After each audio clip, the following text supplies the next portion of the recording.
Well, good morning, and trying to find the way home there. I need to put a clock somewhere near where I can actually see it while I'm playing because all this is behind me. And so every now and then I'll come in for a landing, look over. I've got like 3 minutes left.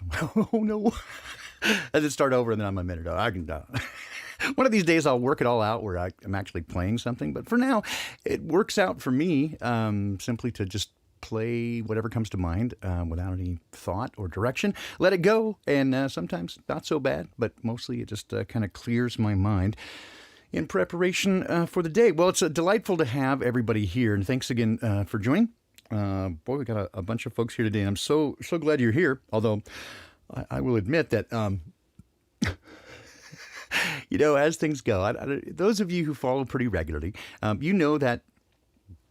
Again, I often do this. I will wait until the last minute just kind of for inspiration and see what drops on me at the last minute, usually Friday afternoon, as a topic for the show, and which, again, puts the pressure on, but it usually does come down to inspiration, which I hope actually helps.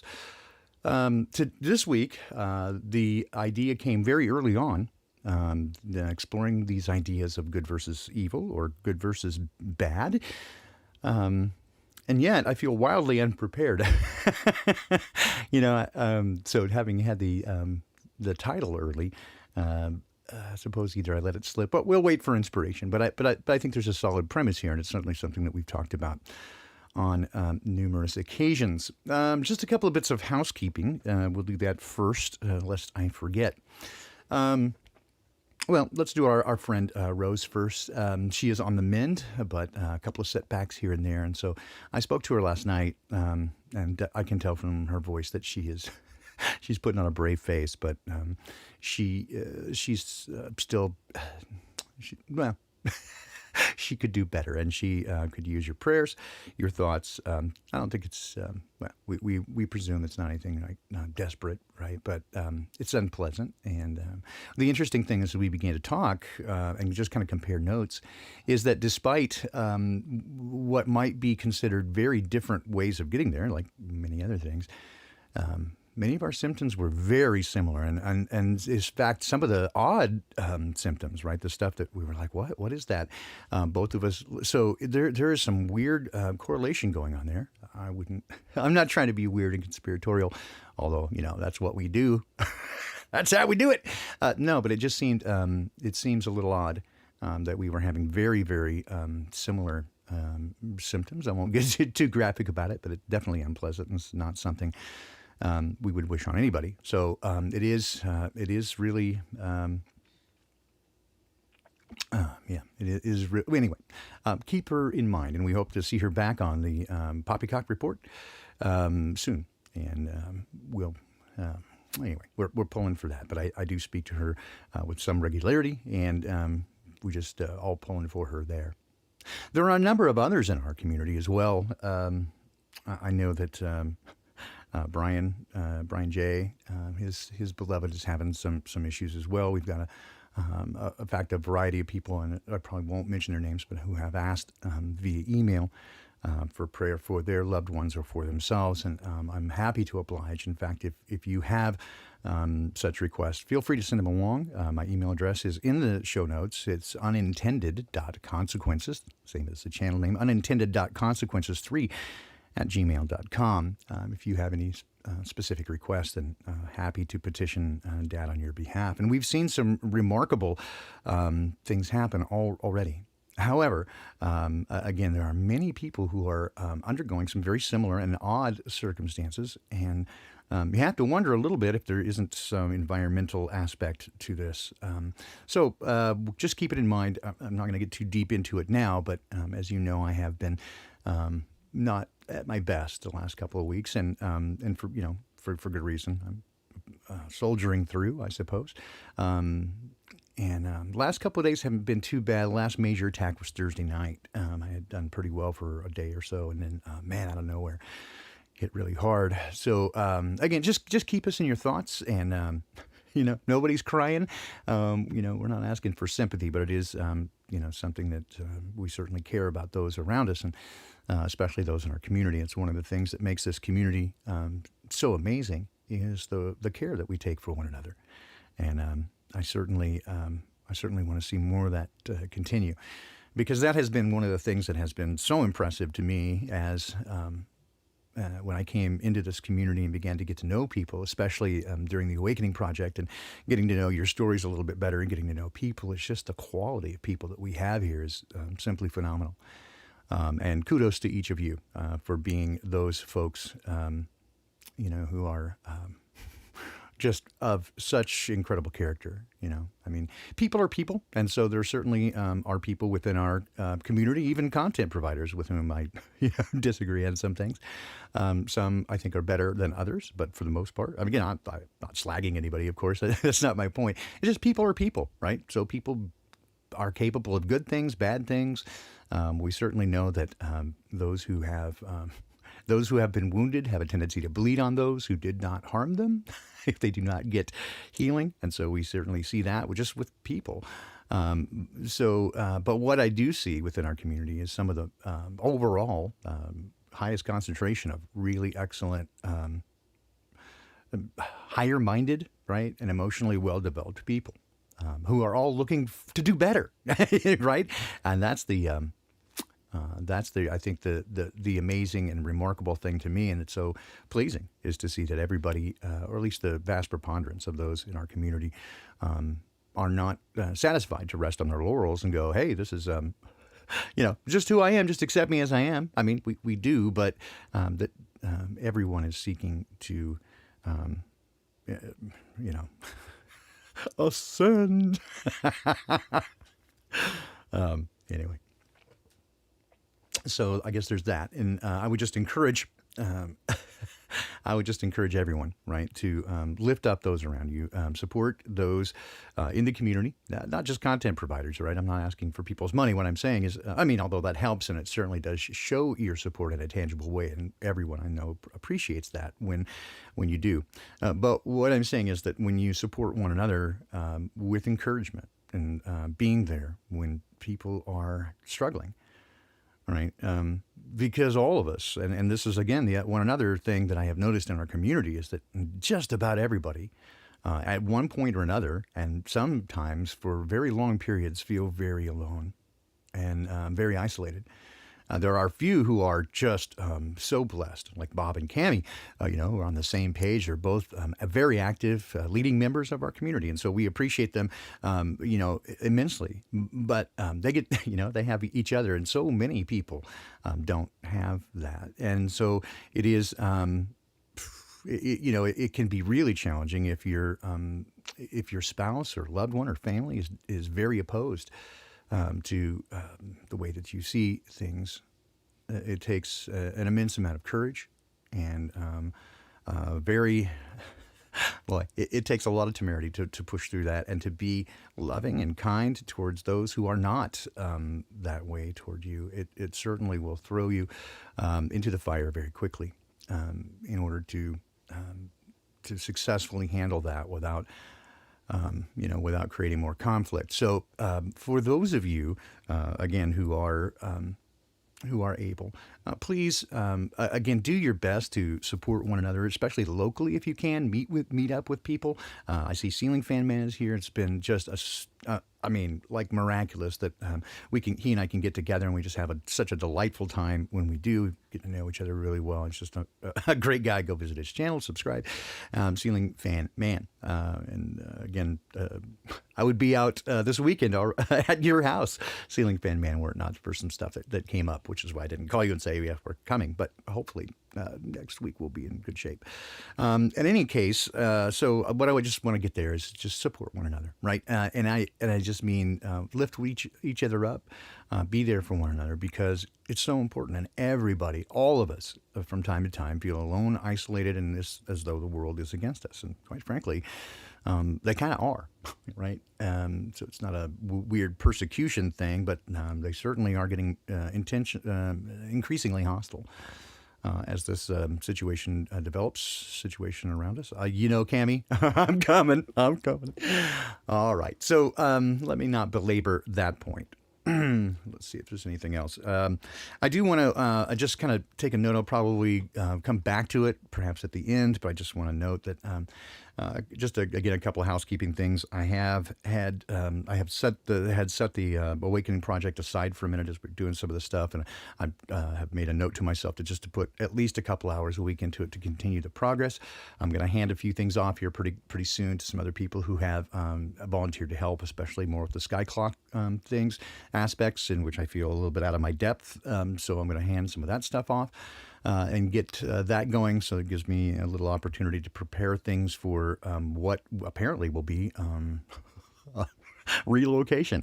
So we got that going. Anyway, just wanted to let you know the status of that. And also, I think the biggest thing is that relocation is, again, just trying to pursue the idea of a communal living situation, looking at any and all opportunities. But the nudge that I've got right now, and I'll just be honest, is that while I'm trying to put together ideas and plans and looking at the way other people are approaching this and doing a lot of reading, the sense that I get right now is to kind of be spring-loaded. In other words, act like a capacitor or whatever, just get everything together and ready, and be ready for the window to open. I'm not sitting there with my thumb up my butt waiting for something but that there will be an opportunity that comes, and you need to be ready to take it when that occurs. So that's where I'm at.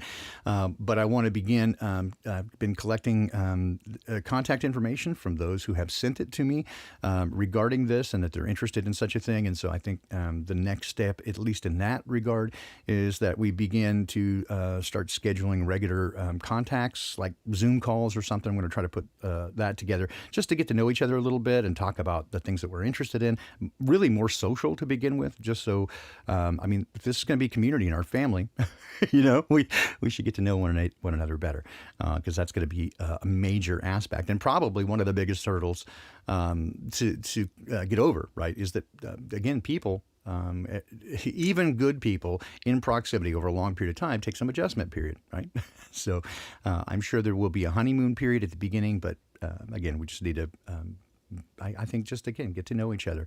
And even if there were no other purpose than that, I think that's a powerful, positive thing, is just to share with each other our thoughts and our feelings and intentions. This is a great avenue for it, as we join here weekly with this show and others, and the same, amazing people get together and interact and chat. It's awesome, right? This is kind of a virtual campfire, if you will. I love it.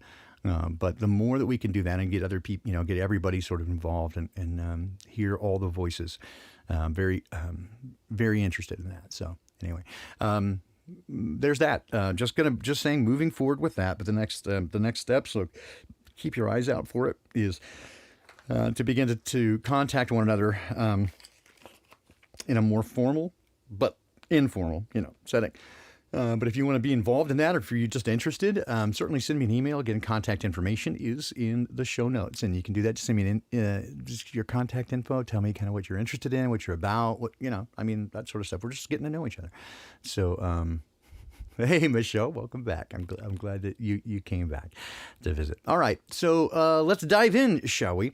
Again, I had a number of different ways I wanted to approach this, but this kind of came up really, I don't know, over the last several weeks, and just this idea, and it is certainly not a new one. This is a very well-traveled road of philosophy, the idea of good and evil. Or is it good versus bad, right? See, this is kind of where we get into this ambiguous territory, and what there have been many arguments and conversations about this. Is there objective good and evil? And if so, what does that imply? And if not, then what does that mean? Is it truly relative? Is evil simply something that we do not like and that does not please us or suit our needs? Is good truly good, or simply something that we want? And is bad truly bad? Is it evil, or simply what we don't like? Because that is largely the premise if you consider one of the major viewpoints of duality, a dualistic, antagonistic view that good and evil are simply polar opposites. And again, I would describe it more as polarity than duality. And duality insists that they are, the general premise right? Insofar as I see it, it's been again addressed a number of different ways, described different ways, and certainly as soon as I describe it, someone who subscribes to that idea will go, "That's not what I think. That's a straw man." But as I observe, right, there's a number of different camps, and it's been described a number of different ways over time.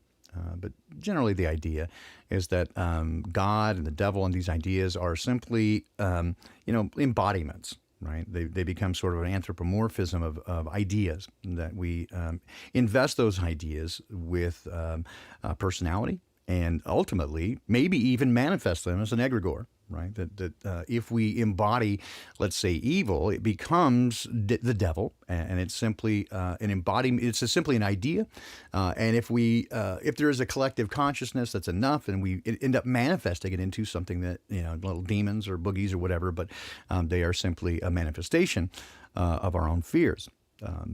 There are, I think, some valid points in there. Again, most beliefs don't come out of nowhere. There is some truth to even most lies, because again, traps don't work if there's no bait in it. And so certainly we can find validity in a number of different ideas, even if the metaphor falls pretty closely. But then as we begin, if you accept one, then by degrees you sort of have to neglect or dismiss others, right? So if you accept the idea that morality, good versus evil, good versus bad, is simply kind of relative to our own perception, our own viewpoint, does it work for us or not work for us? And for what one person might be good, might be to another evil. GameStop is a good example of that. So for Wall Street bets, if for them it was good, for the hedge funds, bad, evil, right? So it sort of depends on your point of view there. But to that end, if you accept that, then you must equally dismiss the idea that there is objective morality, good and evil, as well as, again, the implications of that. If there is an objective, universal good, then how did that become? Because no matter what view you take in terms of history and how man came to be, how life came to be, then you can have these views that again, at least that whether you believe again in evolution or spontaneous creation, or intelligent design and divine creation, that there was a point in time that mankind did not exist, and so at that point, was there morality? Was there good or evil, or is it a construct of man? So we have to take a look at these, and it becomes again a dichotomy, no matter how you look at it. But there's this ultimate generalized view that good should prevail and that evil should be defeated, and that seems to be within the heart of man. It seems to be just like eternity, right? Written into the heart of man. Mankind fears death. It seems unnatural. It seems wrong. And in fact, I have noted for one of my early observations, beginning down this road of, I suppose, philosophy, however you want to consider it, as I began observing the world, is that one of the things I found fascinating is that everybody, to a person, has an instinctive belief or instinctive, this instinct, that good should prevail and that there should be fairness and justice. And yet there's not a single shred of evidence in the world around us to indicate that the world has ever been fair or anything close to it. And then as you begin to look closer, what you see, as I've often said, is the system isn't broken, it's fixed. It is, again, as we've seen recently, I'll use the GameStop, again, as an example, that it is rigged entirely in favor of those who run things. And if at any time, like we saw recently, that the plebes, right, got used their own tools against them, then they changed the rules of the game. So again, we expect there to be justice, right, and fairness. In fact, the best definition I have ever seen for anger is a powerful motivation to correct a perceived injustice. And so if there is injustice, there by definition must be justice. And then that means that there is some sort of objective truth that indicates that there is a good and there is a bad. So what does this mean to us? In general principle, evil kind of is considered the opposite or the absence of good in much of the way that darkness is the absence of light. Perhaps not even a thing of its own. It's simply the absence of good. That's one view. There's another view that evil is an active force. And for, again, many people, especially of the religious viewpoint, that all evil is a result of the devil, right? Or supernatural forces that are tempting you to do evil or to do things that, again, would be in this morality context, certainly not not to the good side. Right. And then again, is it a black and white? Is there a scale? Right. Do we have a continuum across which good and evil exist? What does that look like? And if there is an objective good and evil, then can there be shades of gray? Right. What does situational ethics look like? Is that really true? Well, one of the things that is used, for example, it's a great psychological tool, and I have seen it numerous times, and it is a fascinating insight into, certainly, neuropsychology and developmental growth of children. And that is that, again, during the first 18 to 24 months, the infant is entirely, they're entirely dependent on adults for care. They cannot take care of themselves, and everything that they do is entirely reactionary. They do not have any experience from which to glean, to instantiate the limbic system, to judge things by its context or its value. All they can really do is react and respond. I guess not respond, but react, right? So I'm hungry, I cry, I'm wet, I cry, I pooped, I cry, it's cold, I cry. So bad things bad, good things might laugh, giggle, or be content.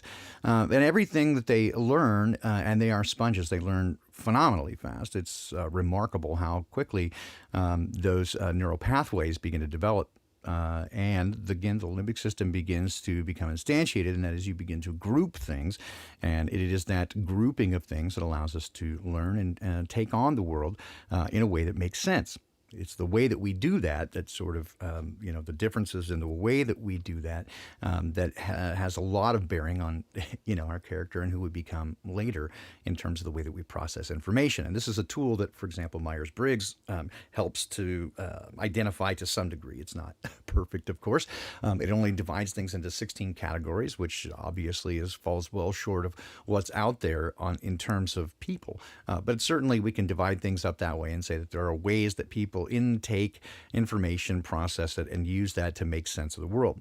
All right, so that's the first 18 to 24 months. We'll call it the first 2 years, infancy, in which, again, the child is completely unable to really make sense of anything. It's entirely reactionary. Beyond that, then you get into childlike state, and that childlike state is what we call magical thinking. And up until the age of about 5 or 6, a child is, again, entirely dependent on adults or authority figures for information. So now they're able to speak and process information, have some thoughts, but they are reliant on others for the content and what that information is, how much they get to see by virtue of experience, and to help them interpret that.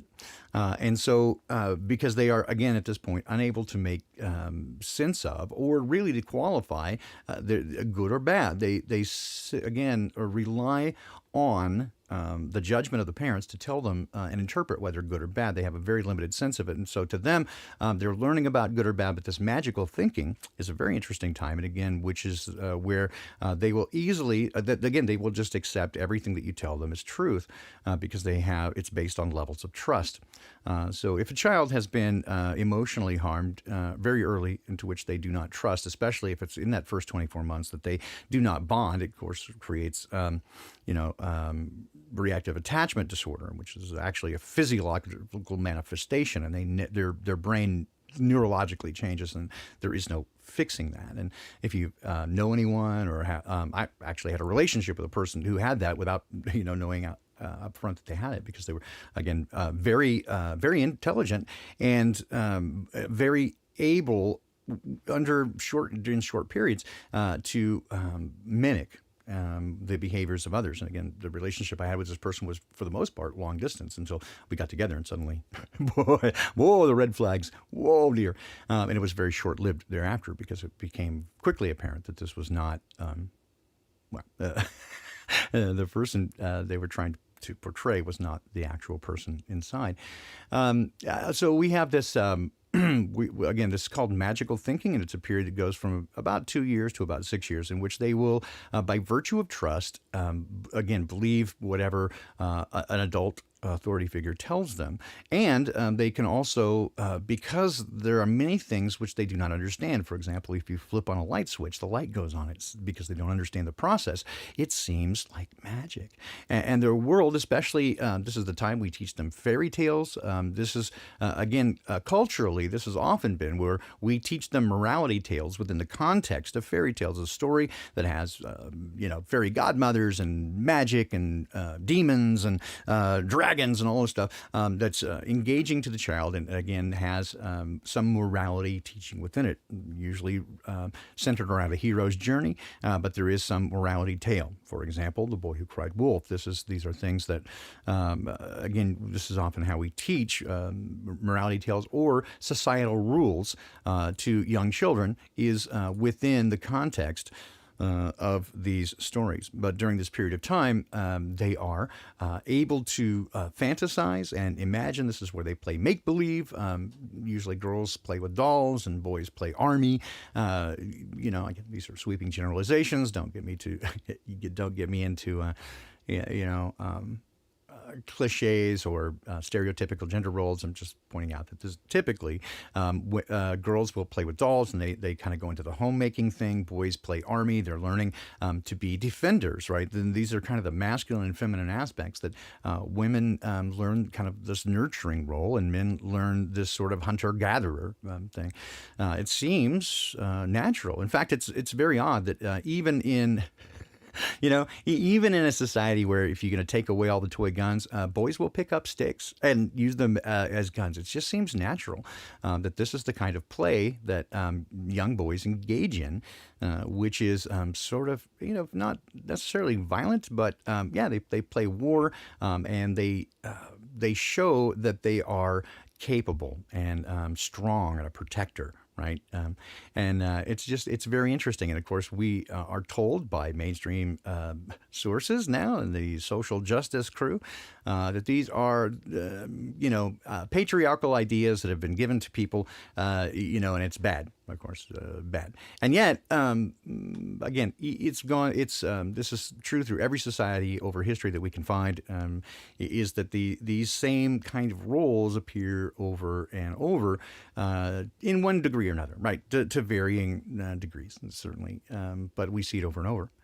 Well, all right. So this is the magical thinking period. And then here's the interesting part, is you get into concrete thinking. This is between the ages of, again, 6 and just about puberty, 11 and 12, in that neck of the woods, where concrete thinking, now that they have taken in enough information, they're beginning to, again, eat from the tree of the knowledge of good and evil.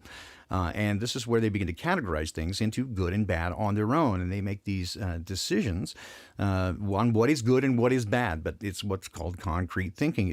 Everything is black and white, and there is no shades of gray or contextual information which might alter this in any case. And a great example of this is one of the what we call ethics tests.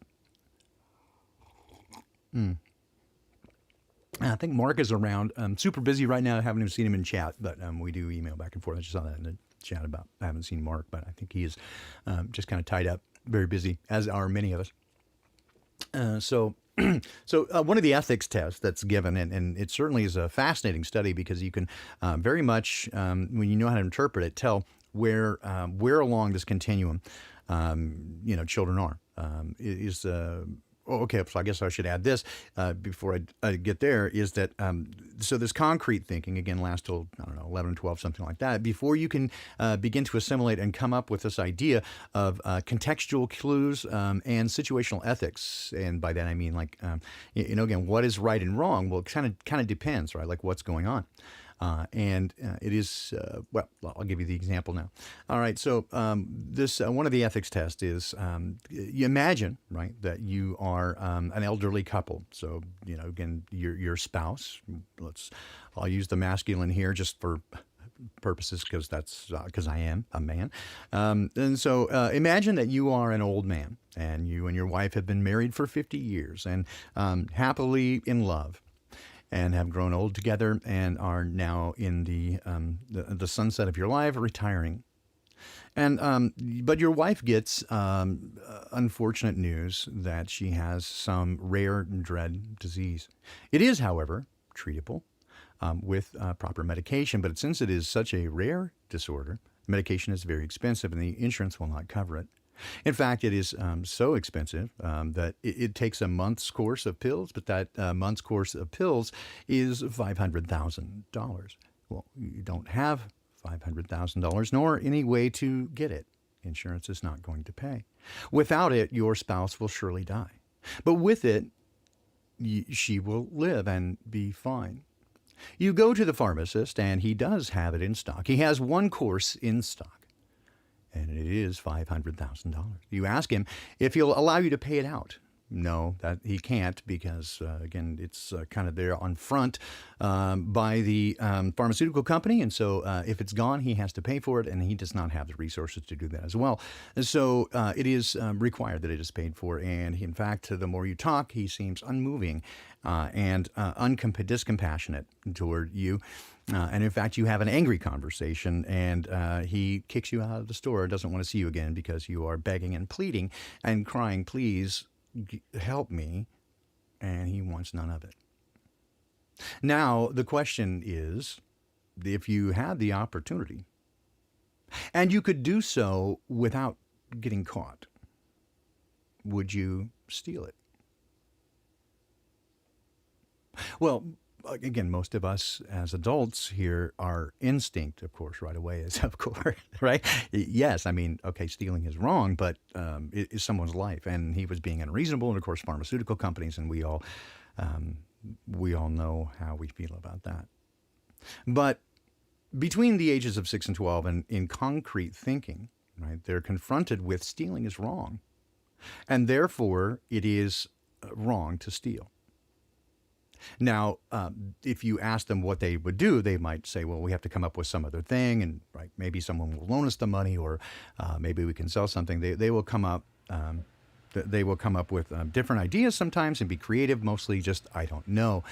But in the concrete thinking phase, there is no ability to kind of discern these gray areas, right? Certainly, once you get past that and into the more adult thinking, or juvenile young adult thinking, which is the next phase, where you're 10 foot tall and bulletproof, and high risk behavior, all that begins there, and then hopefully you mature into an adult after that. But you've gotten past the concrete thinking and magical thinking phases.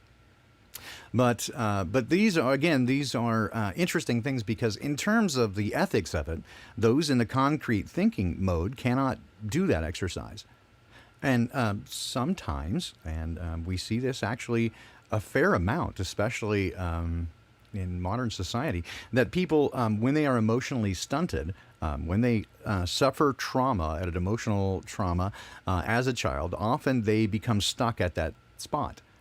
And so there are many people walking around who are chronologically adults and yet are still in either infancy, literally they're infantilized, and they rely on other people for every cue and decision. They cannot adult. That's somewhat more rare than the other two, which are trauma incurred as a young child in the magical thinking phase. And many people, again, get in the magical thinking phase. These are the people who are most likely to buy lottery tickets. because they fantasize about winning. And they spend a good deal of time imagining how they might spend that money instead of actually spending any of that time doing something that might be profitable and make them money. They instead fantasize on winning the lottery and again spend their what little money they have on a stupid tax for something that I'm not convinced even really pays out at the highest level. I think it's a good chance of a hoax, just like anybody, just like all the other stuff, to get you to give your money back to them. I think it makes them laugh. I think they're poking you in the eye, just like everything else, and that big lottery winnings are, for the most part, a fraud.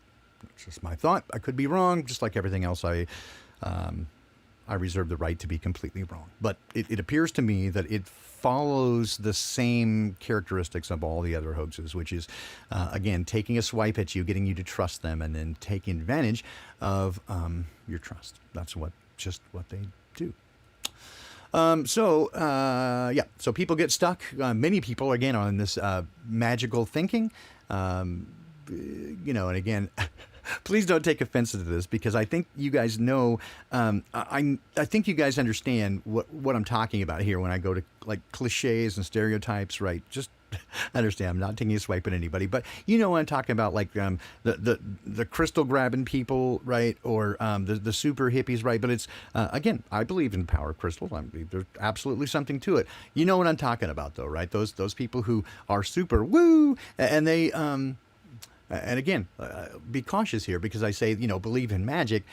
Is there something such as magic? We've talked about it. I absolutely do. Let's say believe. I absolutely observe, right, that you can manifest the will, and there are things you can do to amplify that. There also are many times blowback from that. There's repercussions, unintended consequences, if you will, and that's the nature of magic, right? So, but when I say this magical thinking, I mean fantastical thinking, fairy tales, hopium. The Q crowd, right? That's so it appeals to those people, right? Just imagine your friendly neighborhood Q-tard. With, again, no offense to anybody who believes in that narrative, but come on, at this point, right? You got to admit that you've been played. So, without getting too much into that, it's not my purpose to poke at anybody, right? Or say you're dumb if you believe in this outer space, right? That's not my purpose. It's just that we all have agreed. I mean, most of us here understand that we have been lied to, not just about one thing, but about everything, right? And so, to that end, right? That was I think all of us can agree that this is. A growing up experience, right? When you realize everything that you've been told about the nature of the universe, your history, who you are, where we've been, and they do it all the time, right? It's not just history; it's news daily. When you realize that it's all a lie, boy, that's a quick growing up, right? It's a bitter pill to swallow. Hey, Grounded Extracts, I see you in chat. Thank you so much for the lovely, lovely gift. That was just amazing, and I've been using it to great. Man, that elderberry syrup, wow, that freaking rocks, by the way. So thank you. So grateful. All right, so I'm kind of belaboring the point here. I'm 40 minutes into it. I'd say half an hour on the topic. All right. So we have good versus evil, right? We're trying to get to this, but keep in mind again, here are we looking at our interpretation of it, right? So this ethics, good versus bad. Is it just good versus good versus bad, or is there really evil? What then is evil, right? And so again, so depends on how you define that, I'm sure. And if we go to if you go kind of the etymology, every culture that we are aware of, every one, without exception, has words that directly and explicitly denote good and evil and bad, and in ways that are less ambiguous than simply we like it and we don't like it, right? That there is a fixed, there's a premise, a concept, that there is a fixed set of right and wrong, that there is a good and a bad, that things that you are accountable for, that is not right. That every culture that we are familiar with has has these ideas and words for them. And so in every single culture, there is this idea of an objective morality, a truth that is eternal, that is external to man, that is independent of human perception, and that we see it and we can identify it. Well, and again, to degrees that you can certainly, I would say, sear your conscience, and that's another topic. And I think I'll do it again. I'll continue into that vein very soon. It's probably too big to get into here, but a great book to read on this topic, or at least it covers a lot of it, is called "Mistakes Were Made, but Not by Me," and it really gives a lot of examples of how people slide into ethics issues, and it is a slide. Very few people Very few people jump off the high dive into becoming a Luciferian fuckbag. Most of them start very small, one step, and each step is compromising you. And of course, when you add in the whole secret society hazing,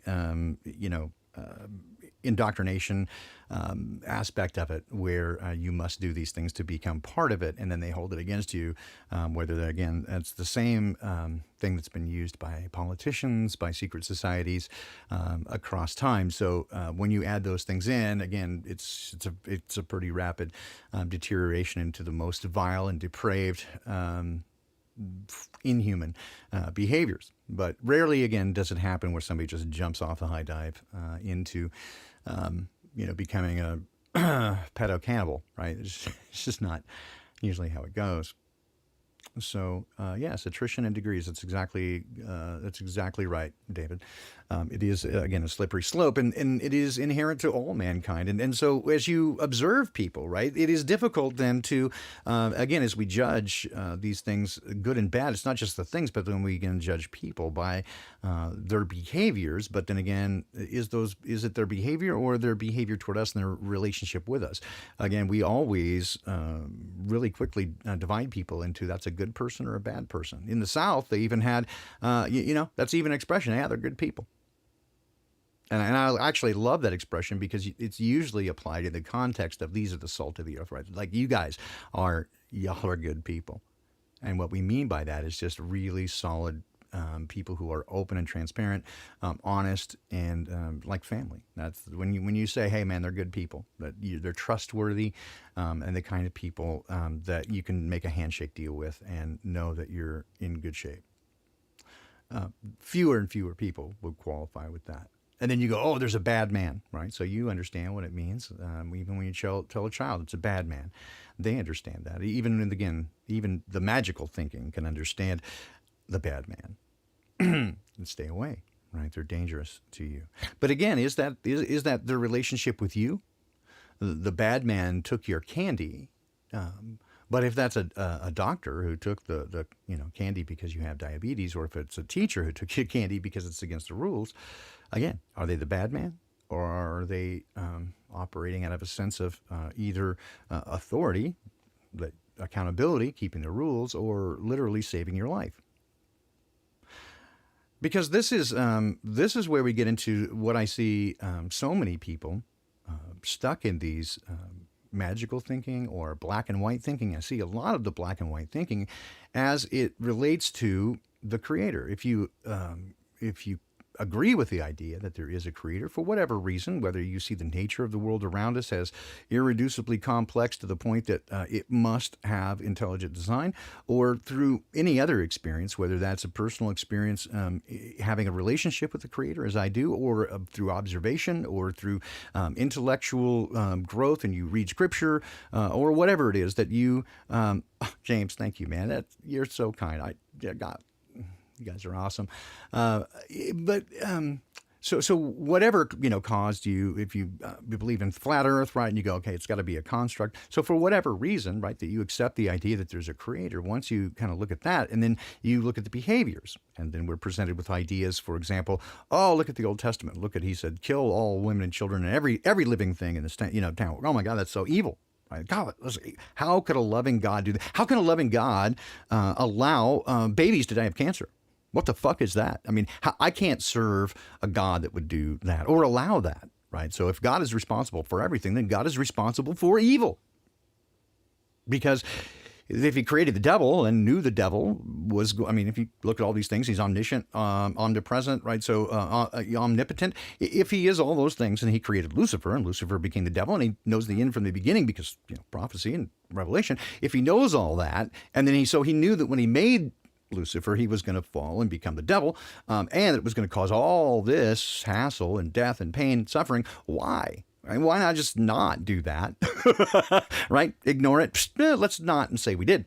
And so if we look at that and say, oh, look at what God did. He allows people to die and war and suffering, and look at all this. I could never trust a God like that, and absolutely a God that demands I worship him. And also, what the fuck with the sacrifice? Like, there's a whole thing about the Jews and sacrificing goats and whatever that is, and even Abraham, sacrifice your son. I mean, we talk about child sacrifice is bad and talk about the Luciferians. The whole story of Abraham is that God asked him to kill his own son, the promised son that he didn't even have until he was over 100 years old. And his wife as well. He was 120 and his wife was over 100, right? Barren. And so he finally supernaturally gets a kid. And clearly, obviously you be your prized, the most prized thing in your life, the most precious thing around you. And then he says, hey, go kill him. Well, what the fuck, right? I mean, how can that be God if he's saying child sacrifice? What's wrong with you? That's not God, right? So, and so there are a lot of arguments that Yahweh is a psychopath. Chop off your foreskin. What's this fascination with blood? Why, and again, sacrifice? Why are you sacrificing animals? This is gory. This is, it's to control men. Right? I mean, these are the arguments. And so, even at the beginning, let's take a look at the very beginning, the tree of knowledge of good and evil. Most people just think it's the tree of knowledge. And so that immediately implies that God created you, and then to give you just this basic test, knowing that you're going to fail, by the way, because he's God, right? Knowing the end from the beginning. And so he knows when he makes you that you're going to right away fail, right? He gives you a test that knows you're going to fail, and says, don't eat the apple, right? But of course, it's not an apple, it's whatever it is. The tree of, the tree of knowledge, and then the snake shows up in Prometheus, right? He's just trying to keep you dumb. He doesn't want you to have the knowledge, right? Because he wants you to be dumb because, you're right, he's a psychopath, right? He wants to run you, and he wants to keep you stupid so he can tell you what to do. That's the story. That's the story that many people tell. I mean, it's oversimplified, but it's pretty straightforward. This is who he's made out to be. That he gave us a test. He knew we would fail, and so that he could watch us suffer. Does that make any sense? Right? And yet, every culture that describes a creator, not just gods, but a creator. Every single one that I've ever encountered, the creator is the very definition of love, is a loving being who is full of light. But also balance, right? Also, there is authority, and there is power, and there is a right and wrong, and there's accountability. So there's justice, but there's also mercy and grace. So that's the description. Yet, again, we choose to identify the behavior, even the historical behavior, often without context, and from my perspective, right? Even the people who wrote it down, whether it's the Bible or whether it's other, any other scriptural or spiritual writing, ancient spiritual writings, they interpret the behaviors of what happens through the lens of what they think God is doing, right? So, go back to the Old Testament, and behold, God was wroth with him, and he smote him. Oh, I keep saying I would be a bad deity, I'm sure, because I would go around smiting. There'd be a lot of smiting going because people, I think, deserve the smiting, right? But in any case, the people identified or interpreted what they believed God was doing through their understanding, and also through, I think, their cultural context. Once you got into, much of the Bible deals with the Jewish people, right, or the descendants of Abraham, and through that lineage, and so they understood things through a certain set of framework and a certain set of rules that became religion. And that then ultimately what happened, the story that we're told, is that they focused on the religion and forgot entirely the purpose, which was the Creator. They got stuck on the letter of the law and missed entirely the spirit of the law. Or they got stuck in concrete thinking, black, white, without ever understanding the context of it, right? What love is, and the context of of why. And the idea that could a loving God say, for example, go slay every living thing in that village. Don't leave anything alive. Man, women, child, animals, bugs, kill everything. A good smiting, that's right. But Big Bear. But Big Bear, smiting, smiting. It's terrible. No loving God could do that. Right? And in fact, God was pissed when Saul refused to do it. King Saul refused. He took the best, right? He took some of the best of everything. And Samuel showed up and said, hey, what the fuck?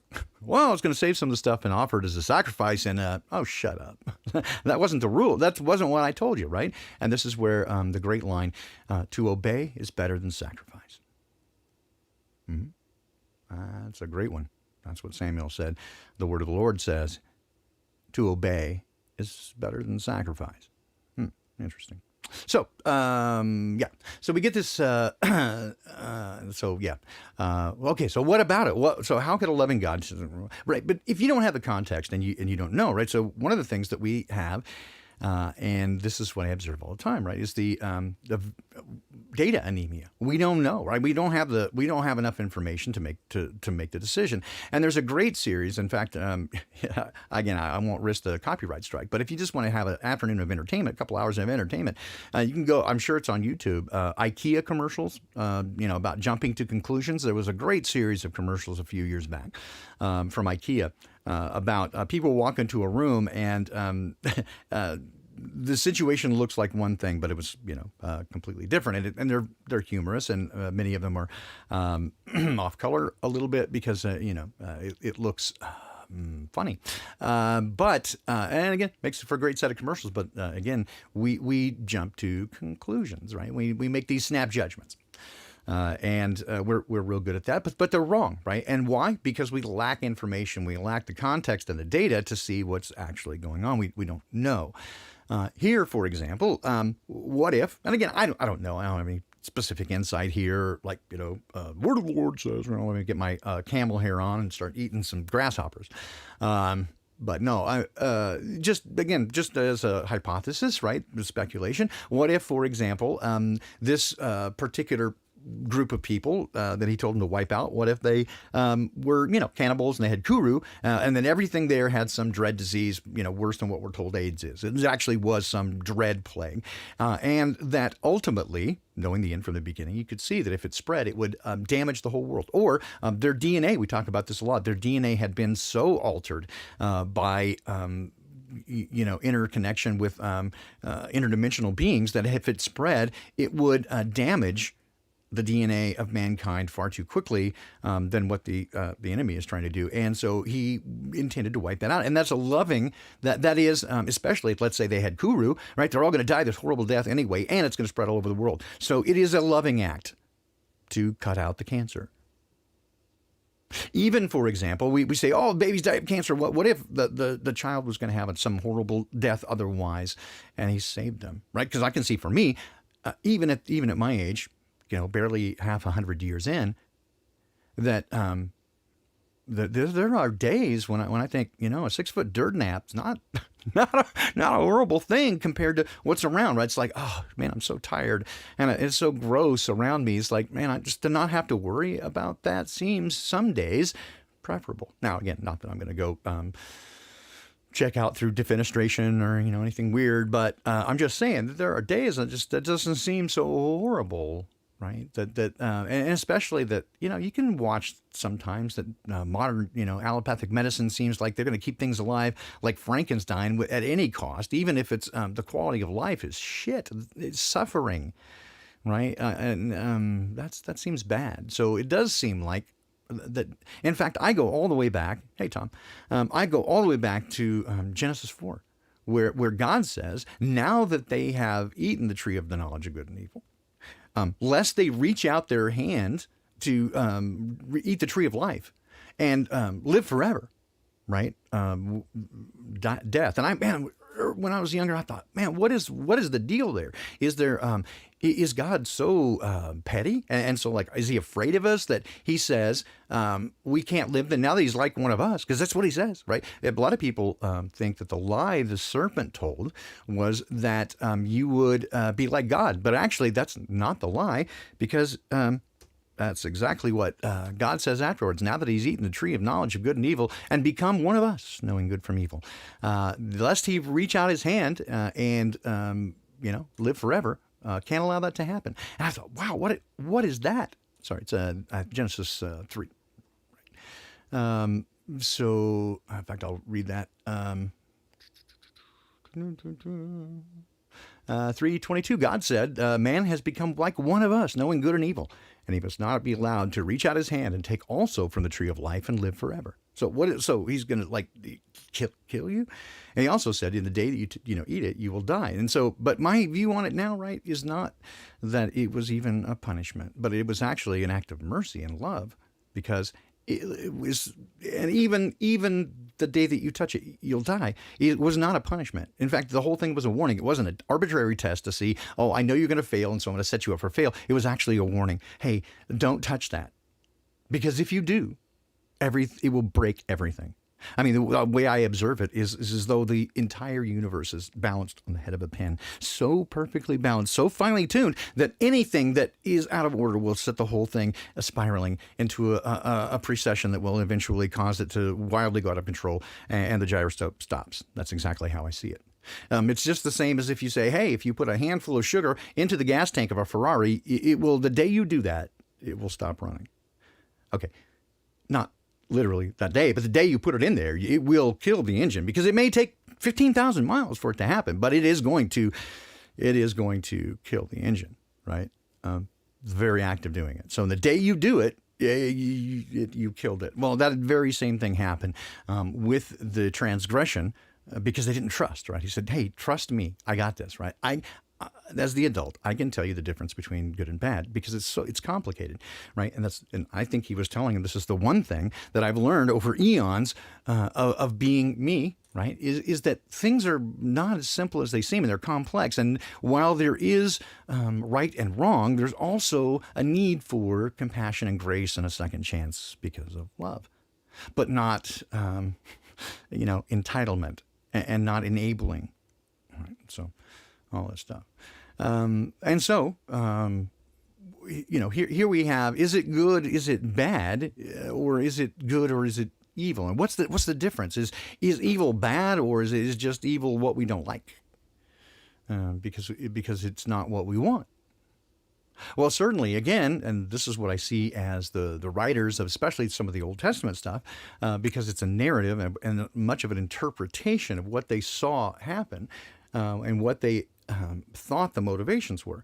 So as a child, right, parent says, you can't watch TV until you clean your room.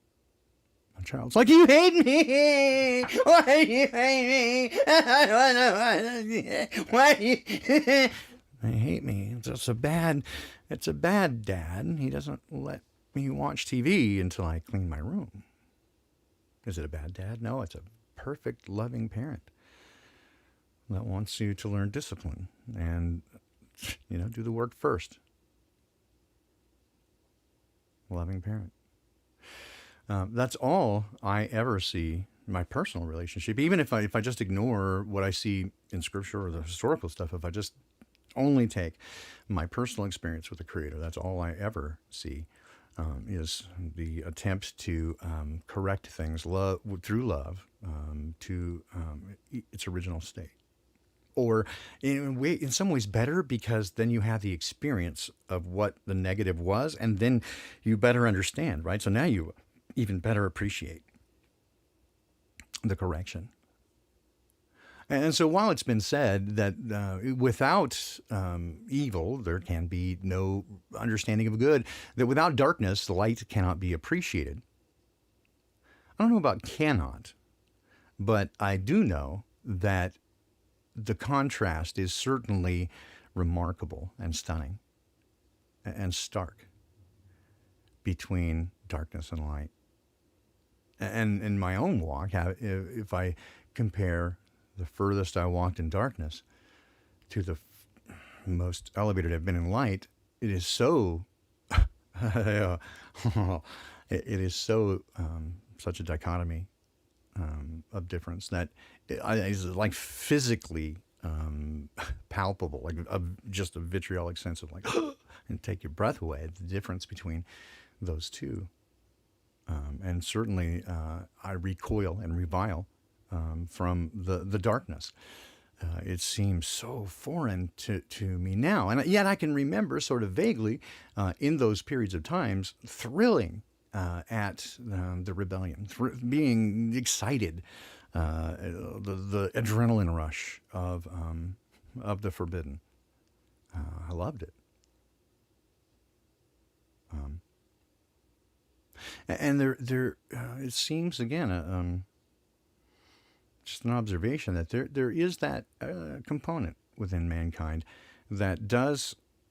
There is the thrill of the forbidden, of sort of getting away with something, or doing the,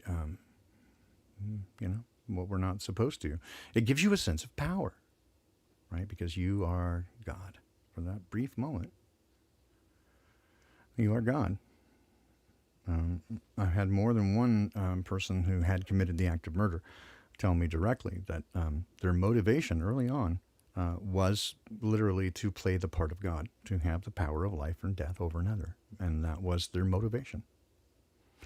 It may have been committed in the act of another thing, a drug deal, and but he knew one guy knew going in that he would, and if not now, at another time, he was going to, because he wanted that.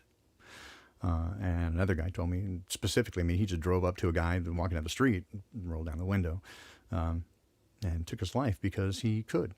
And that was his entire point. And that was me personally talking, and I've heard it, through documentaries and stuff. Otherwise, people say that. But to be in the presence of somebody who is being honest, right? And the one had immense regret, and the other did not. It's interesting. But yeah, I have strayed a bit. I think I got a little mission drift today, but because really I'm talking, the idea is more philosophically than spiritually, but I don't think you can separate them really, because again, these definitions of evil vary based on the analysis of the motives and how it impacts us. And so it is, and I think largely how we interpret good and evil has to do with our maturity. I'll just repeat that. I think that a good deal of our interpretation of good and evil has to do with our maturity and the information available to us. I believe, at least I must say believe, I strongly suspect, how about that? It just, that really the whole point of, well, again, going back to the forbidden fruit, the whole point of Dad saying, now that he's done this, right, he can't live forever because, again, not as a punishment, but imagine being Adam and having made this mistake and then seeing the result and living forever. And that all of mankind that came could walk right up to you and tell you what a piece of shit you were for causing the suffering that they were enduring. And to have to endure that forever until the last day.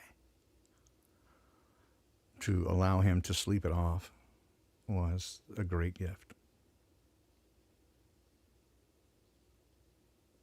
And it also, again, if I put it all in context, we're told that after the deluge, Prior to that, mankind lived very long, nearly 1,000 years, because we are fearfully and wonderfully made. Thereafter, their lifespan began to drop off dramatically in just a few generations until it was 200 for a while, and then mid 100s, and then 100, and then 80 and 70, and where we are now, 70 and 80, maybe 100. And certainly by the time that David, the psalmist, wrote it, he at that time about the same as now, 70 or 80, and if you're lucky, 100.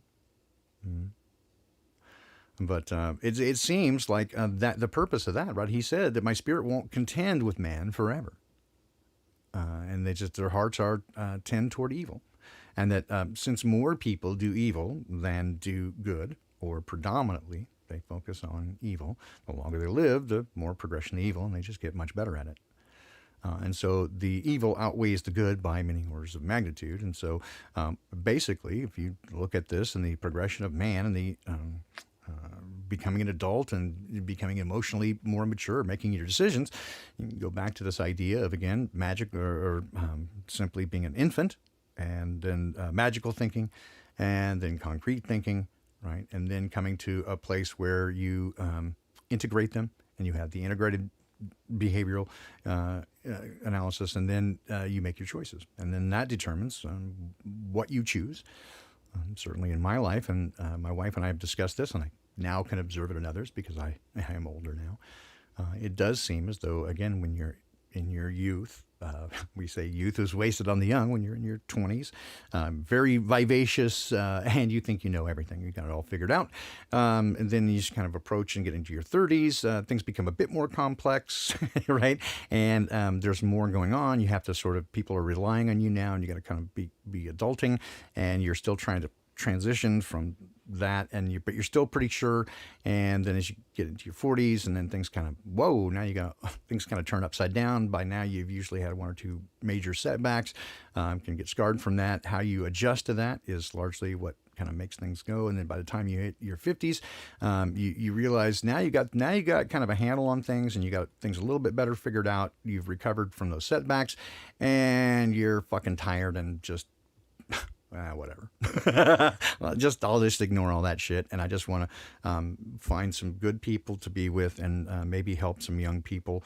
And I really don't want to deal with all you dumb fuckers. That's kind of, then by 60, you're just like your group kind of gets smaller and smaller, and you just really want to focus on those you love, and really invest in that and leave something behind. That seems kind of the nature of those who actually do the growing process. Those who don't, get stuck in whatever. I mean, you certainly see people in their 50s and 60s behaving, like they're in their teens, but not in a good way. So, just people are people, right? Hey, Gregory. But yeah. So as we consider these ideas, is it okay? I'll kind of add this. C.S. Lewis, who wrote, famously, most people are familiar with him from The Lion, the Witch, and the Wardrobe, Narnia. And there's an example of some magical thinking, but one of his really excellent books. And it is, frankly, not an easy read. It's a deep dive, and kind of like eating an elephant. You got to go one bite at a time. It's called Mere Christianity. And it really is what we would call Christian apologetics, and that is, he is making a logical case for the existence of God and the divinity of Jesus. And he does an excellent, very scholarly academic job with it, and I think his logic is outstanding. And he does it very clearly through the process. So he has a premise. He's got a thesis, evidence to support it, and refutations, potential objections, and then a summary. I mean, he's got, his duckies are in a row. And he's got that, inimitable British early 20th century style as well. Plus, being a terrific author. And many people aren't aware that besides the Chronicles of Narnia series, he did many very adult themed work and sci-fi material. He was really a prolific author. Sorry,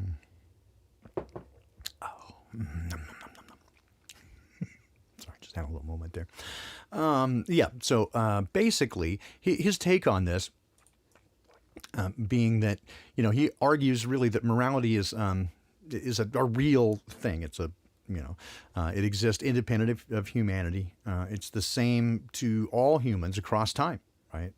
So he offers numerous examples and arguments by why it's a universal thing and not simply a human construct. Right. So, at least on this, that for example, doesn't matter what culture you go to, most of them, when we talk about again that they all have these same words for good and bad, is differentiated from positive and negative, or whether I like it or don't like it. That there is these ideas that there is a good and a bad. As in terms of behavior and the context of a good person and a bad person, that accumulates in this idea that you become a good person or a bad person is the summation of your behavior. And this is something that I have observed again as well, is that most people's character is not a result of big choices at big times, that those things reveal what has come through small choices over time. And it is the little choices that you make every day over time that develops your patterns of behavior, your habits, and those habits then are revealed under pressure. That's what happens. Those moments don't make you, but they simply reveal you, whether you're going to succeed or fail in those times of stress. But so whether again whether it's Confucius or Lao Tzu or Christ, right? All of them, everybody says that basically, right? So that you should treat others the way you want to be treated. So the universal idea. It's not a creation of man. It's there, right? It exists in and of itself. It's morality being a universal concept. And so that then, if it's an unchanging morality that exists across time, that all of them are so strikingly similar that it is wrong to kill, right? Without, other than self-defense, right? Even, and I know this will tweak some people, even in the context of monogamous marriage, that infidelity within that context is harmful and should be avoided. It is wrong to lie, to steal. That these basic things are considered anathema. That it harms another, but it also harms ourselves. Because, again, we're not relying and trusting in integrity, and by trusting in the good things to move forward, right, and to subsist on our own investment in positive things. So anyway, getting to the idea, get back to C.S. Lewis, right? That he postulates basically that if this exists over time, then and it's independent of humans, and that we observe it rather than create it, then it must follow that there's someone who created it. It is not just it is self-apparent, but it is not self-existent. That it was created, right? And then that means again a creator. And there must be a powerful being, right? And likely, most likely, the same being that created man, because these things are independent of man, and yet they are for man, right? It defines mankind. And in fact, the rules for mankind in this sense of morality is different than what we see in the animal kingdom.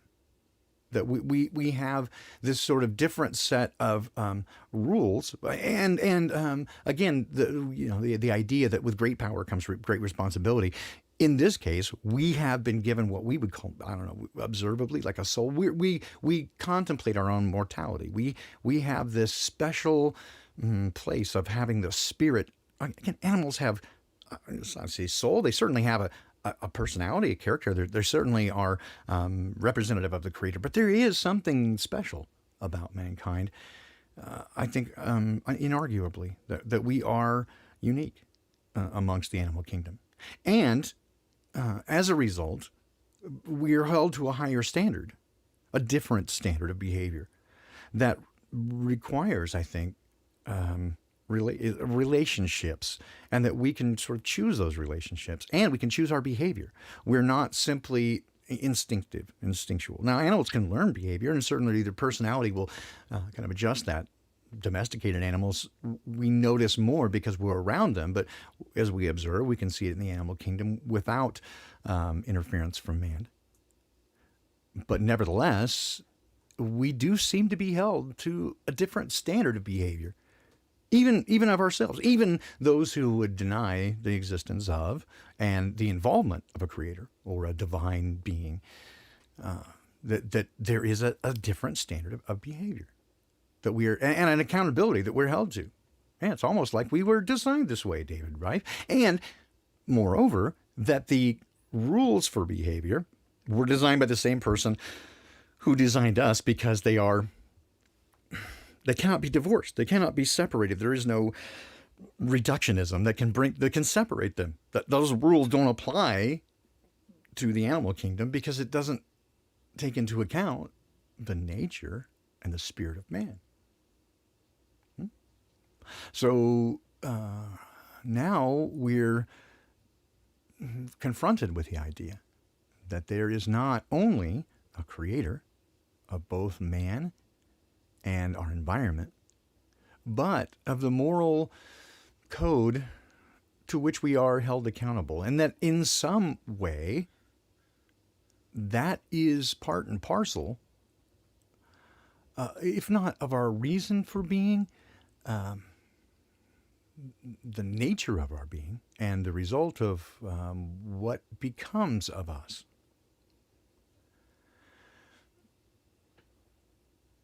So, yeah, right. Nachiketa, that's great. That is so insightful, right? When you see, you see. There's no need for belief, right? You just observe, right? You don't have to have blind faith in something that somebody else told you or a belief system, right? You don't have to trust in man. You don't have to trust your pastor. You don't have to trust in your religion, right? Or a set of golden plates or a book, right? Even the Bible. You don't have to, parse those words out. Now you can, and there's a lot of great information and wisdom in there. I mean, every week I do Ancient Wisdom for a Modern World when you dig deeper and look into, there is I would say supernatural insight into mankind, the nature of the world, and what's going on. And the nature of what we would say this controversy of good versus evil, right? And it is this that we look at the sky clock, and that's what it tells. That's the epic story told over time. We can look up and see the stars, and it says, here you go. Because Dad knew the end from the beginning, even before he made it, right? You'll get it, right? Once you see it, you'll see it, right? It's there. But we have been blinded by, again, an enemy who would in every way poke out our eyes and wipe our memory with a little neuralizer, wiping away our history and wiping away the nature of where we are, and if he could, wiping away our Creator altogether.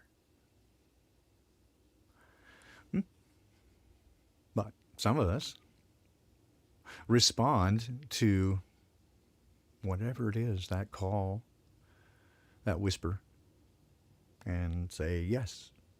What? Who are you? Psst, what? And it is a whisper. But I think it, Cammie, if you're here, you would agree, right? It's like a very light tingle in your electromagnet. It's like you can almost see this like a magnetism, right? And if you respond to it, then it increases, and then you become more sensitive to it, and then it grows, and then it becomes unmistakable. At first, it's really difficult, right? You're not sure, and there's all kinds of interference and stuff. But once you kind of dial into it and tune it in and become more responsive to it, it grows and it becomes unmistakable. You would never, after a while, you just can't mistake one from the other. And I think that becomes very easy then to see. It's a feeling. It's a sense, I think. I don't know, sense. I don't know how to say it. But it's also, I mean, I can describe it in so many ways. There's a smell to it, right? If you get in a room with evil, right? Just the vibe. There's like a smell, a taste, a stomach thing. It's your vibe, right? It's there's some more neuroreceptors in your thorax, right? It goes to your brain than coming from. So it's telling you something. Your body, your gut tells your brain what's going on around you. Your gut feeling, right? It's so you tune in, right? Tune in your antenna to that, and so this is why I think that we draw the vibe, right? And we get each other, we understand each other, and we also recognize each other, right? Deep calls to deep, and spirit to spirit. That we're on the same that frequency, right? That vibration. We're tuning into this thing, but it is also based on an external thing. We go, oh yeah, there it is, right? We hear it, we smell it, we taste it, right? That we get tuned into that. And I think it's just tuning into, again, the nature of who Dad is, and that's love. And so, again, here's Nachikita and I, right? We become great friends. I love his insights. And the beautiful thing about this, and I knew this from the very first time that we talked, right, is that although we have different ways of seeing it and describing it, right, and I put it more in the context of just because, my experience, it's not a belief system or a religion, but I have, again, personal relationship with the offspring of the Creator, which is Jesus. But when we talk about Dad, right, we both know the same guy, right? We may call him different things. We may come from different avenues and different perspectives, but we're talking about the same guy, and there's no question about it, right? Now I go, oh, I love this guy because the same light shines through us. And if I just see it like, one of the ways that I've described it is that we are all sort of like, you get, it is the impurities in glass that make stained glass. Right. And so, but when you put all that together and you put the different things in the stained glass, right, then what happens is when light shines through it, the pure light of the sun, you get this beautiful image, right? And it's all comes from our sort of impurities. It's the impurities, right? It's the different characteristics that make these beautiful, wonderful pictures. And if it weren't for that, you wouldn't have this, right? It'd just be white light, which, of course, be beautiful and light everything up. But it is this, it's the repurposing, right? What is, it's just repurposing what is meant for bad into something beautiful. Right? And that's just how Dad is. That's how I see it. So this is what I see in those around us. And these are the people I want to congregate with and communicate with are like that. And so when there's other behavior, right, when there's behavior that indicates that they are, tuned in otherwise, or they're dialed up on a different channel, I have a tendency to step away from that. And it's not, people could say, oh, you're judging them or whatever. It's like, I'm not going to say you're a bad person, but you're focused on different things than I am, right? And so it's not that I dismiss them for their beliefs, right? Because I'm against that. I speak out regularly against dismissing people, because it was mostly what we see from, I would say, the other side, or from the normies or whatever, right? Is that they judge us based on our beliefs. We believe something different, or we question their beliefs, and then they're angry with us and dismiss us, and they think we're stupid and all those other things. Now domestic terrorists, that's what they're saying, because we don't buy their religion. But from my perspective, I don't dislike them because they have a different belief, but it's their beliefs that drive their behaviors, and it's their behaviors that I'm uncomfortable with. And so I want to be separate from that, which is, why I want to do a congregational living thing with people who are of the same mind. Is I don't want to be in the the organic electromagnetic soup, the vibe that people are putting out. And there's so many of them in the city. I don't want to be around that because it's gross, right? It's like being ionized radiation of evil. Evil, bad, but Sodom, right? I don't like it. It tastes bad to me, and I don't want it. And so this is, again, better defining why I want to congregate with people in a self-sustaining congregational living thing with people who are of like mind, because I think it's healthier, right? I think it's increasing the vibration or whatever, right? Get grounded with the right people, and I think it will help elevate everyone. In the same way that, for me, playing with great musicians makes me a better musician. If I play with poor musicians and I'm carrying it, we all play poorer. We all play to the least common denominator. Whoever's the worst member of the band, we kind of play at that level. And so I always prefer, if I could, to be the worst member of the band, right? And so at least we're playing to that level, and everybody else is better, and so it draws me up to their skill level. I've observed that with sports and all kinds of stuff. So, I want to be surrounded by people who are people that I admire and want to be like, so that I can grow, right? And that's where I always say, again, I don't want to be like the leader, because that means that it never gets any better than me, right? I want to be around people that are better than me, so that I can improve. And this is why, again, I spend as much time as I can with the Creator, because in every way, He is better than I. And this is what I strive to be like, is the Creator, because in every way, smarter, more kind, more everything, more everything. And so that's my purpose, right? And again, I apologize if I again get off task or mission drift, and because unintended consequences is really more about the awakening process and that sort of thing, rather than the Sunday streams, which are more overtly spiritual. But again, it's difficult for me to separate them because it's just part of who I am. It's how I see. It's my experience of the world, right? Is that it is designed, created by someone who, again, cares about us. I simply do not see evidence that we were created by someone who hates us and wants to kill us. Because again, what's the point? And again, I've heard people say, "Oh, it's because he's psychotic." I don't see it. I see arguments for it, but it seems so short-sighted and so, frankly, infantile. Just like the child who screams and kicks their feet because they don't want to clean their room. It just seems like most people, frankly, who deny, like most people I know who are atheists, really aren't. They're anti-theists, right? They don't not believe a God. They just hate him.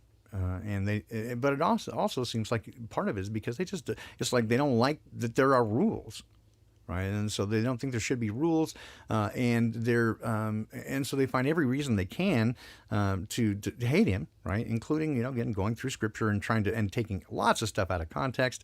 I see it over and over, mischaracterizing it. And it's like, but why are you so focused on it? If you really didn't think it was there, well, again, I don't go looking into anything that I don't think is real, other than, if it's happening, right? Like I've often said, it doesn't matter what I believe in terms of the crazy things that the quote elites do, because they're the ones doing it. It matters what they believe, and so I have to just observe and go, yes, this is what they believe, and this is why they do this, right? So, in terms of their cannibalism and their child abuse and the gender inversion and all the stuff that they do, right? It's all sounds crazy. Well, it is kind of crazy, but it's not because we're crazy. We just observe it because they're knucking futs, man, is what they are. And so I often say it doesn't really matter so much what we believe, it's what they believe, because there's evidence of it. It's clear evidence over a long period of time that they all behave in the same way. In fact, I would say, again, in the same way that there appears to be a universal set of morality rules that those who are our enemy follow a same set of plans, right? Which is to sacrifice children, to sexually abuse them, to cannibalize them, to subject mankind, and to steal from them energy, like life force of every kind, and to steal from them their understanding. Like it's like it thrills them to make us dumb and stupid, not to kill us, but to make us as weak and as purposeless as possible, right? Like that's the jolly. They could kill us if they wanted to, but that's not the purpose. The purpose is to humiliate us and to make us so weak and pathetic that they can laugh at us and just piss on us all day long. And look at it around us. Isn't this what they do in the media all the time? They're pissing on us constantly, and they just laugh and laugh and laugh and laugh, and just till they can tell us anything. It's just the most ridiculous shit, and everybody goes for it and fights for it. So, yeah. I'm sorry if I, again, suffer a bit of mission drift here, but I'm trying. I think the point is, again, what I'm trying to get to is that there is, again, has been many arguments made for the premise that there is no good and evil. It's simply good and what we don't like. And that these things exist in a duality. And that the best way to manage our existence is to integrate those things into a single unified whole, that we embrace both light and darkness, and that we engage in the behaviors of, at times, darkness, and as dark as possible, and then at times light, and if, as light as possible. I don't think that is possible because they're polarities and not dualities. You cannot integrate light into darkness. In fact, that is the whole point, to me, why, at the end, those who are not aligned with Dad will cease to exist. I don't think they, burn in an eternal fiery hell. I think they cease to exist. I do think that there are some, and especially the fallen ones who were meant to live eternally, that when he recreates everything and changes the dimensions, that they're stuck in a non-dimensional place, much like if you want to think Superman, right? And so they were thrown into that vortex, the dimensionless thing. It's like that, right? And I think that's kind of what the bottomless pit is, right? Tartarus, whatever. It is a non-place, and that those who aren't again, the gift will be eternal destruction, that you are just out of existence. If you join with them and somehow they keep their promise of making you immortal, the problem is that you're immortal in a non-place, and that will be eternal hell. Right? That will be the eternal damnation, is those who specifically choose it. But that's what happens, is that they're not being, again, punished and tortured. It's that they chose it, but it is going to be, torturous, of course. But that was never. It's not because God is evil and mean. It is just that's the result of the end, and that's the whole thing I see Dad trying to say from the very beginning to the end, is that the wages of sin is death. It's not a punishment. It is the natural result of disconnection with perfection, is to go into poverty and decay.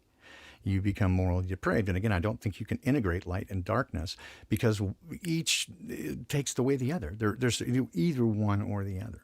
Now, there is a transition period of moving from darkness to the light. And there's your shades of gray. But you can't stand with one foot in each place. Right? That's stagnation, and you die.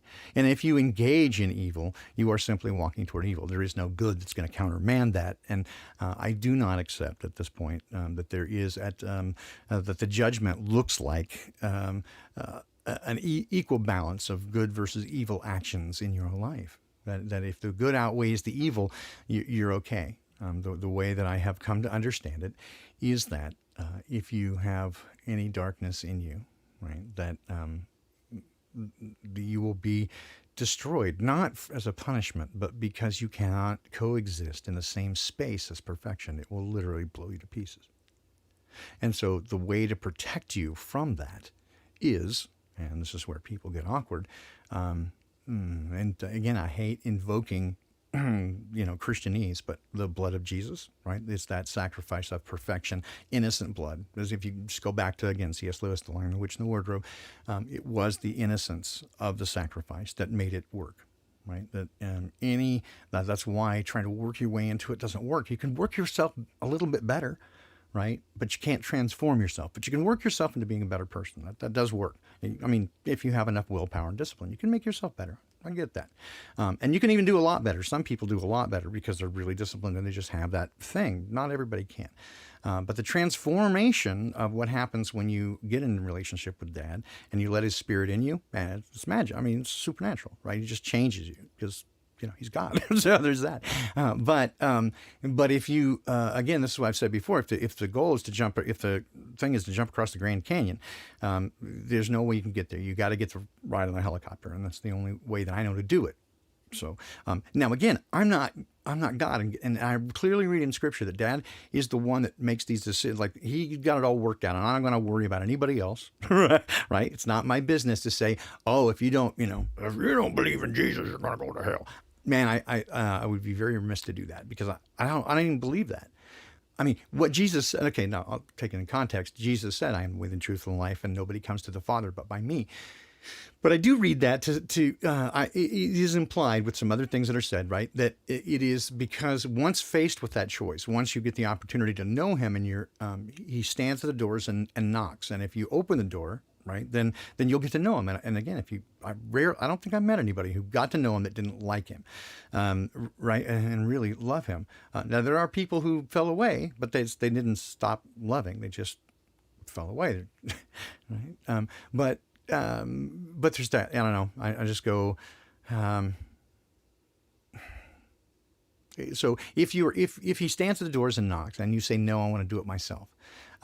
I don't, again, that's where I think the caution comes, is if you have the opportunity, I don't know. Again, there's no judgment. It just seems like, why wouldn't you at least try? I mean, it seems like pride to go, no, I've got to do it myself, or I don't want to be tricked or whatever. I mean, I get it, but anyway, but I do sense that there's plenty of evidence that what Dad says is it's not up to you to worry about. So I'm not going to, again, I'm not going to worry about it. I'm not going to tell anybody, like, again, Nachikito and I have talked, and he says, again, I don't go that way. Again, not my business. I'm not going to say, again, how can I say anything bad when I know that we know the same God? I know that we do, because we talk about the same guy. It's unmistakable. So again, it's not my business. All I can say is I can encourage people to go, hey, I know this absolutely works because I know the guy, right? So it's not a belief system. It's like a relationship. So again, I always, I often feel like awkward, like, ooh, I didn't mean to, again, because I very much am not evangelical, and I don't like not trying to convince people or anything, especially, again, the Saturday stream is not, it's, again, I always have kind of set it to be a little bit more focused on the world around us. But again, I to me, there's the integration. I can't sort of divorce the two because it would be weird for me to separate that way. So that's how I see it. What I wanted to get to is this idea of, again, good and evil. Is it a construct? Is it a duality? Should we embrace it? Should we? How should we manage that? And again, the way I see it. So I can only say this is the way I see it. I'm not necessarily, demanding that that this is right and any other way is wrong. Although, again, the way that I see it would say that if you go this direction, right, then you must release the others, because it doesn't work unless you're all in. So anyway, so this is the way that I see works. But again, for me, it's not ever a matter of judgment. If I look at something and I go, this seems right to me, the other stuff, it doesn't seem, let's say, wrong to me, just ineffective. I don't know how to put it, right? Like it's not good bad, it's just, or even good evil. It's just good not working. I don't know. So there you have, I guess that, if I go further, I think I will both, press your limits of, paying it like an attention span. I hope not, but, well, I'm out of coffee. Sorry. I got one more sip here. It's real good though. So anyway, that's the way I see it. I hope that you have enjoyed the talk and at least appreciate it. Again, it's not my intention to try to pound you into believing it, right, or insist that I have the right answers. And if you were listening and you have questions, I'm always willing to answer questions. Of course, the best way to do so, hit me up on email, unintended.consequences3@gmail.com. That's unintended.consequences3@gmail.com. That's the number 3. And so hit me up there if you want to put it in the comment section. Just, be nice. And if your questions are sincere, even difficult questions, I'm more than willing to take, especially if I know people have questions, and people are, they get very emotional about the spiritual things, especially when you begin to, bring into it and openly saying God and Jesus stuff. People get weird about it. That's cool. But I understand, I really do get that, man, church has been really bad. Religion has been very hostile to the relationship between God and man. And I get that really clearly because I was involved in it for a number of years. And so I get that people would be deeply wounded and very suspicious of it, and for good reason. And so I just encourage you again to not conflate Dad with the church. Although you can find people who know Dad in the church no longer think that the church really represents Dad, other than the church as, if you consider it to be the body of Christ, which is all the people that know Jesus together. Okay, that works. But as a building or as a organization, like a organized religion, no, I haven't seen that in my lifetime or generations prior. I was told that it existed, and I thought I saw it for a minute, but no. I don't think so. Anyway, I appreciate, again, everybody for coming today and being with us. It's always a pleasure to see all the usual suspects in the chat. And it is, again, it's a delight. And as I get to know each of you better, I'm more and more impressed with each of you and your willingness to consider ideas outside of what you have previously thought about or entertained. I appreciate that. And again, it's not my intent to try to convince anybody or, convert or any of that.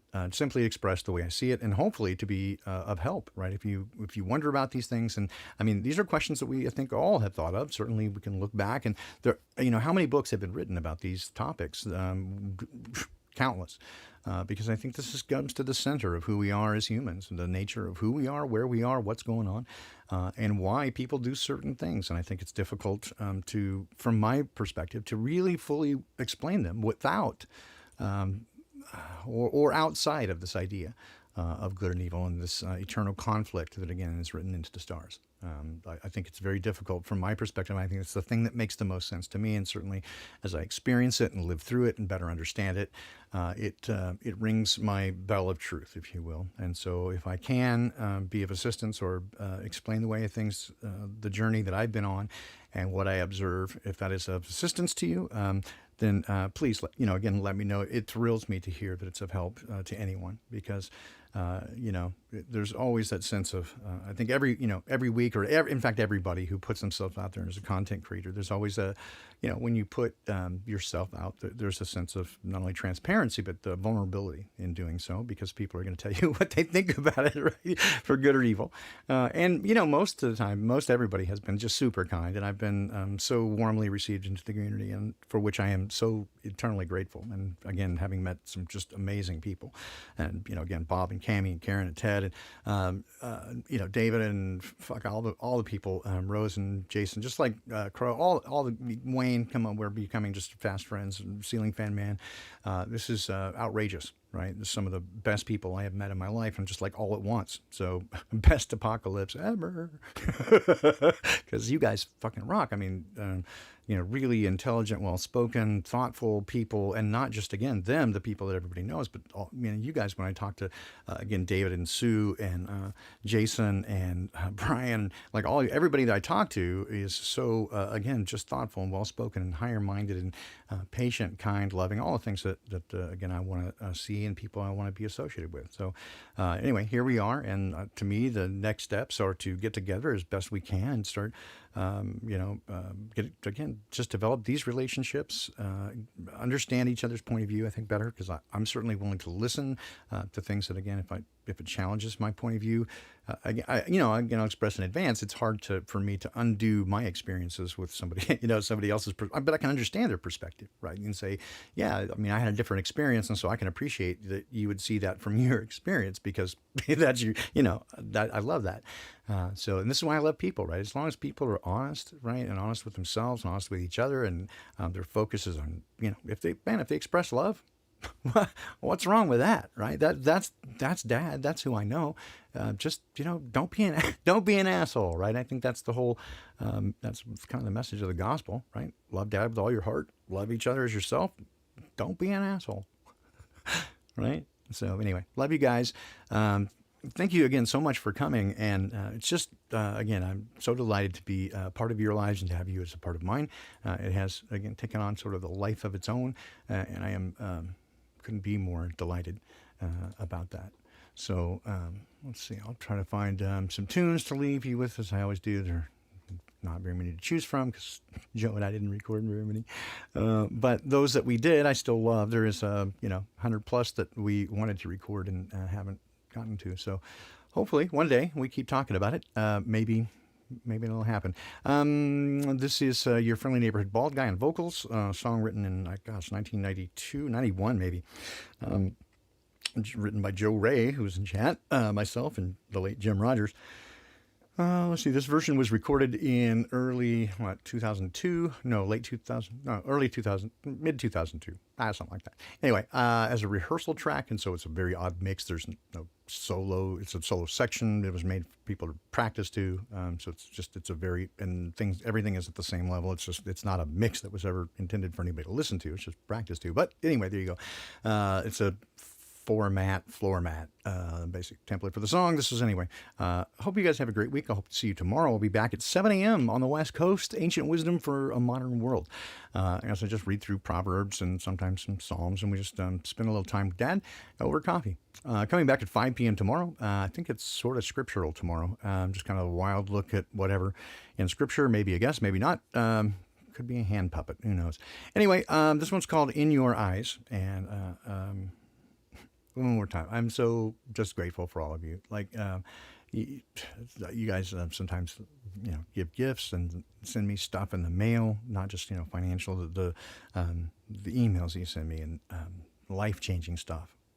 Man, fuck, that's amazing. You guys are awesome. And I dig it. I dig you guys. Anyway, see you soon. And here you go, In Your Eyes, and we'll be back. Is this going? Is this thing on? There we go. Take care, guys.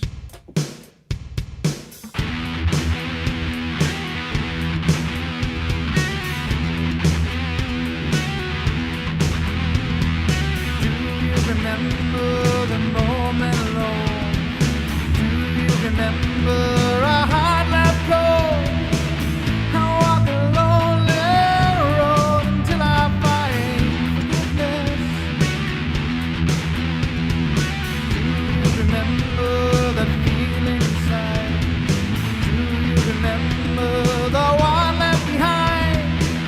I'll be there by your side if I could live forever. 'Cause I wanna find forgiveness, forgiveness in your eyes. I wanna live forever, forever in your eyes. I wanna see heaven, wanna see heaven in your eyes.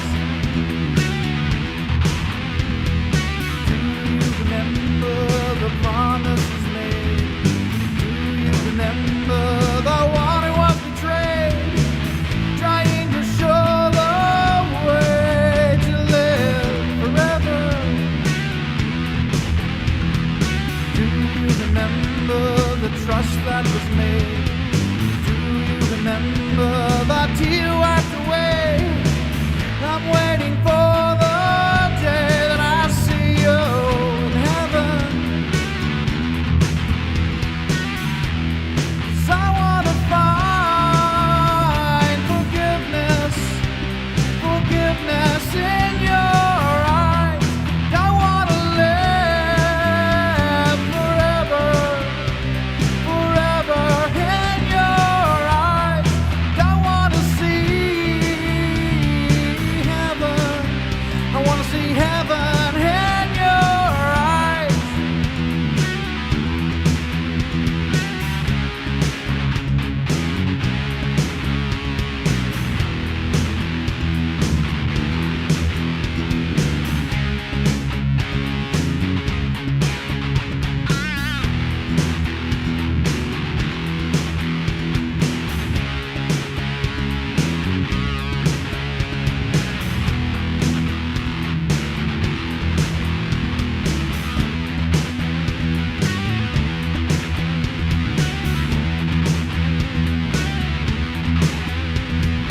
Do you remember the day it began? Do you remember just how far you ran? Trying to save the day and live forever. Do you remember the dream you were shown? Do you remember the peace you'd known?